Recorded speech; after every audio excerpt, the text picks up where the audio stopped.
Magandang umaga! Kumusta po? Narito po ulit ang update natin para sa lagay ng ating panahon. Ngayong umaga po ng February 13, 2026. Sa ngayon po ay patuloy pa rin na walang anumang aktibong sama ng panahon sa loob at labas ng ating area of responsibility.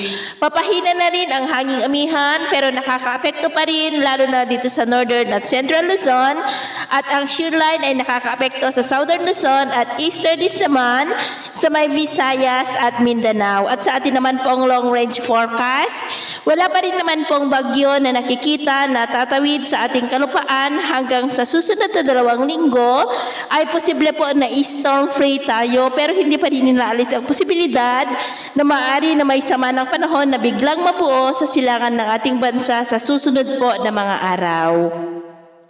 At sa lagay ng ating panahon, ngayong madaling araw ay maayos naman ang panahon sa malaking bahagi ng ating bansa pero may tsansa pa rin ng mga isolated rain sa ilang bahagi ng silangan ng Cagayan, Bicol Region, Oriental Mindoro, southern part ng Palawan, Panay Island, northern part ng Negros Island, Cebu, Bohol, Leyte, Samar Provinces, Davao Region at Caraga. At mamaya ay sisikat naman ang araw sa malaking bahagi ng bansa pero may tsansa pa rin ng maulap na kalangitan with isolated rain sa southern part ng Quezon, Bicol Region, Oriental Mindoro, southern part ng Palawan, Aklan, Samar Island, Caraga, Davao Region, Northern Mindanao, Sorsogon at Tawi-Tawi. At mamayang hapon, may tsansa pa rin ng cloudy skies with isolated rain sa ilang bahagi ng ating bansa, lalo na dyan sa may Mindanao at Southern Luzon. Kaya mag-ingat po tayo sa mga banta pa rin ng mga pagbaha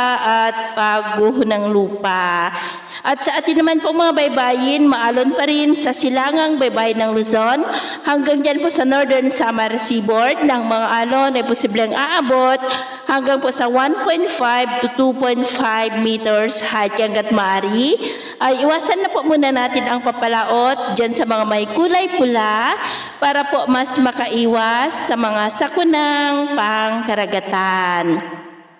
So ito po ang latest update natin sa araw na ito. At ako po muli si James na nagsasabing sa kahit na pagsubok po na darating sa ating buhay, huwag na huwag po tayong mawawalan ng pag-asa. Thank you and God bless!